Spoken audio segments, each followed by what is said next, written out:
Hi hello friends, நான் உங்கள் எல்லோரும் கேபி. இன்றைக்கி நம்ம நல்லா சமைச்சு சாப்பிடலாம் வாங்க செக்மெண்ட்டில் பார்க்க போகிறது ஒரு ஸ்வீட் வகை தாங்க.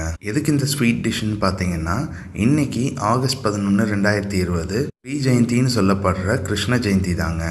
அது என்னென்னு பார்க்குறதுக்கு முன்னால் இது வரைக்கும் நம்ம வீடியோ செக்மெண்ட்ஸில் குட்டீஸோட பர்த்டே செலிப்ரேஷன் பார்த்துருப்போம். அதே மாதிரி இன்றைக்கி நம்ம சப்ஸ்கிரைபரில் ஒருத்தங்க அவங்களோட குட்டிக்கு இன்றைக்கி கிருஷ்ண ஜெயந்தியை முன்னிட்டு கிருஷ்ணர் அலங்காரம் பண்ணியிருக்காங்க. ஸோ அந்த குட்டி கிருஷ்ணரோட சொட்டித்தனத்தை நம்ம பார்ப்போமா?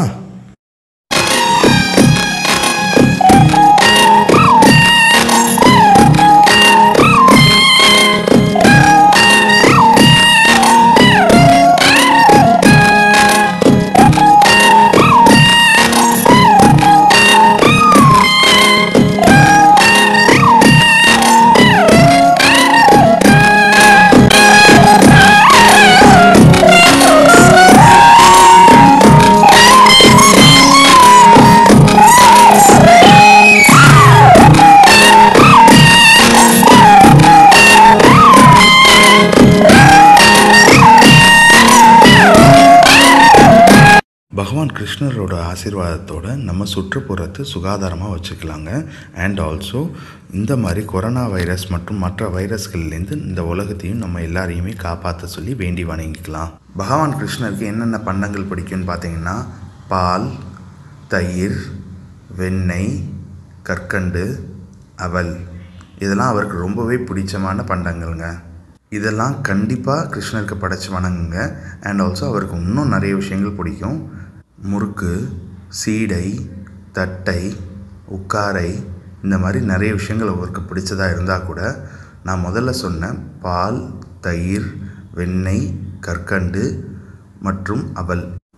நம்ம இன்றைக்கி என்ன பண்ண போகிறோம்னு பார்க்குறதுக்கு முன்னால் ஒரு சின்ன கதை கிருஷ்ணரை பற்றி சொல்கிறேங்க.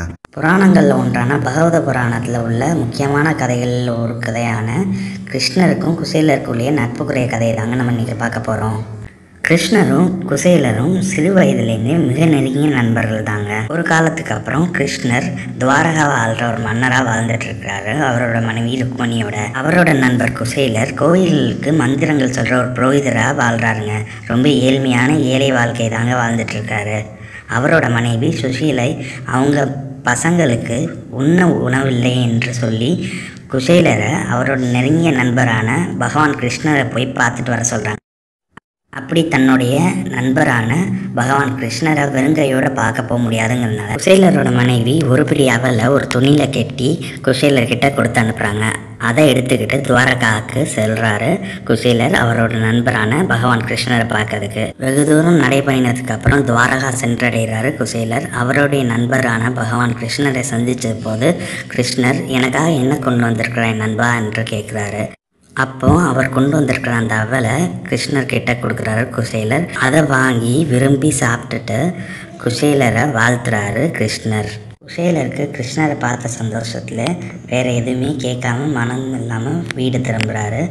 வீடு திரும்புகிற குசேலருக்கு ஒரு பெரிய ஆச்சரியம் காத்துட்ருக்கு. என்னன்னு பார்த்தீங்கன்னா, அவர் குடிசை வீடு மாளிகையாக மாறி இருக்கு. வீட்டுக்குள்ளே போய் பார்க்குற குசேலர் இன்னும் ஆச்சரியம் அடைகிறார். என்னன்னு பார்த்தீங்கன்னா, அவரோட மனைவி மற்றும் பிள்ளைகள் புது துணிகள் பட்டாடைகள்லாம் உடுத்தி வீடு முழுக்க செல்வ செழிப்போடு இருக்கிறாங்க. இது என்னன்னு பார்த்தீங்கன்னா, பகவான் கிருஷ்ணருக்கு பிடிச்ச ஒரு பிடி அவலை கொடுத்ததுக்கே குசேலரோட வாழ்க்கையை செல்வ செழிப்பாக மாற்றினார் பகவான் கிருஷ்ணர். இன்றைக்கி நம்ம அந்த அவலை வச்சு தாங்க எப்படி அவல் பாயாசம் செய்ய போகிறோம்னு பார்க்க போகிறோம். அது ரொம்ப எளிமையான முறையில் பண்ண போகிறோம். ரொம்ப ஈஸியாக 3 பொருட்கள் வச்சு 10 நிமிஷத்தில் பண்ணிடலாம்.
அடுப்பில் ஒரு பாத்திரத்தில் வெல்லத்தை போட்டு தண்ணி ஒரு டம்ளர் ஊற்றி நல்லா அதை பாகு காய்ச்சி எடுத்து ஃபில்டர் பண்ணி எடுத்து வச்சுக்கோங்க. அடுப்பில் இன்னொரு பாத்திரம் வச்சு அதில் ஒரு ஸ்பூன் நெய் ஊற்றி அதில் அவலை போட்டு நல்லா பொரியிற மாதிரி வறுத்து எடுத்துக்கோங்க. ஸோ அதுக்கப்புறம் அதில் வச்சுருக்கிற பாலை ஆட் பண்ணி நல்லா கொதிக்க விடுங்க. அந்த பால் அவலோட நல்லா வெந்து நல்லா கெட்டியாக வர்ற அளவுக்கு கொதிக்க விடுங்க. சைட்லேயே இன்னொரு பாத்திரத்தில் நெய் ஊற்றி பாதாம், முந்திரி பருப்பு, உலர்ந்த திராட்சையெல்லாம் போட்டு வறுத்தெடுத்து வச்சுக்கோங்க. பால் நல்லா இந்த மாதிரி கெட்டியாக திக்காக அவளோட சேர்ந்து மிக்ஸ் ஆகி வந்ததுக்கப்புறம் இந்த உலர்ந்த திராட்சை, பாதாம், முந்திரி இதெல்லாம் போட்டுருங்க. அண்ட் அதோடு சேர்த்து ஏலக்காய் தூளும் ஆட் பண்ணிக்கோங்க.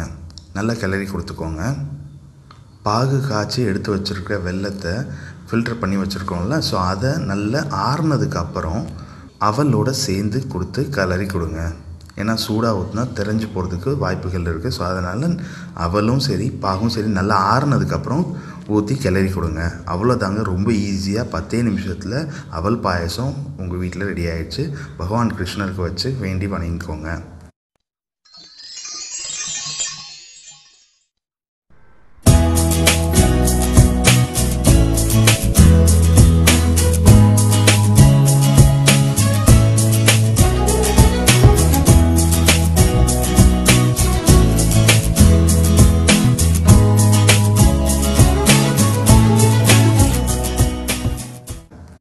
மீண்டும் ஒரு சத்தான மற்றும் சுவையான சமையல் நிகழ்ச்சியில் உங்களை சந்திக்கும் வரை உங்களிடமிருந்து விடைபெறுவது உங்களில் ஒருவன் KP.